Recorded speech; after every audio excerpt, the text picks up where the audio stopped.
thank you so much. Let me begin by thanking Mary for the outstanding introduction, and more importantly to thank her and her entire family for their service to our country.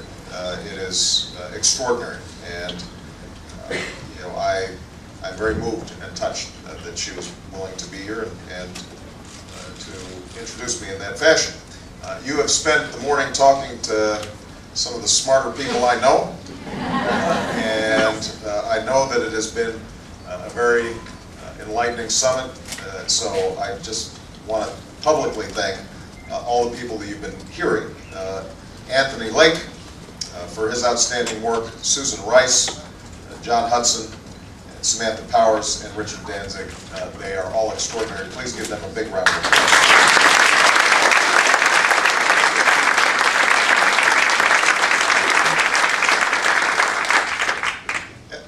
Before we open up this discussion, I'd like to talk about the importance of openness in foreign policy and how that relates to some of the challenges we face. I know you've been talking about some of these issues with my advisors today. We all understand that this is a pivotal moment in our history. Our security is threatened, our standing in the world has been badly damaged, and the American people want to know, how are we going to move forward? These challenges come from the unconventional threats of the 21st century. Terrorists are determined to strike our homeland. Our planet is imperiled by climate change. Poverty and genocide and disease confront our common humanity, and so instability across our borders. The spread of nuclear weapons threatens America and the common security of the entire world. But these challenges have also been made worse by George Bush's policies.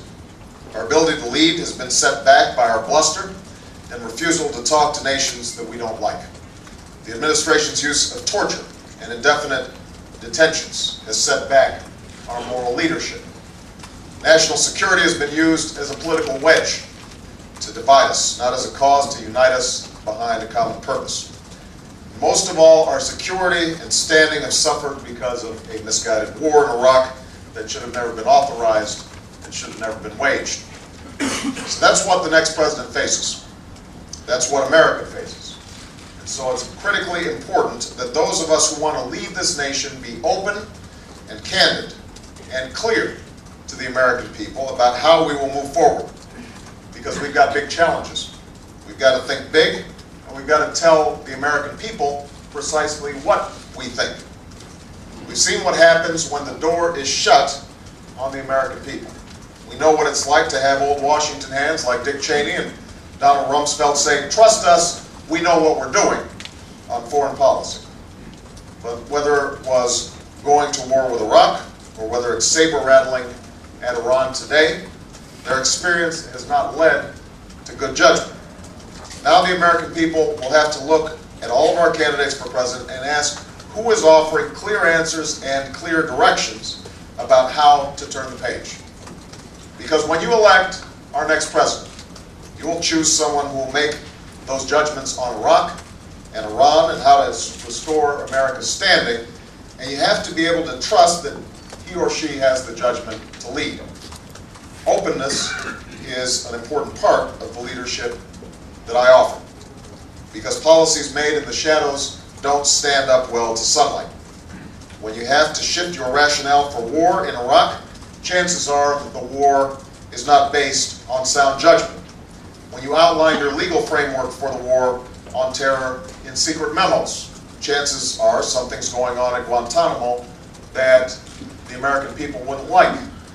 When you've got secret task forces and blindly loyal aides, then your policies aren't being strengthened by the values and judgment of the American people.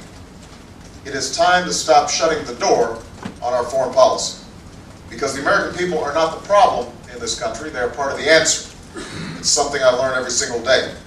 When you have a dialogue with voters and present your ideas and answer tough questions, your policies are strengthened, not weakened. And when it comes to foreign policy, people are tired of ideology or stock Washington answers. They want pragmatism, details, and leadership that they can believe in. We know what we're going to get from the Republican nominee. More Bush-Cheney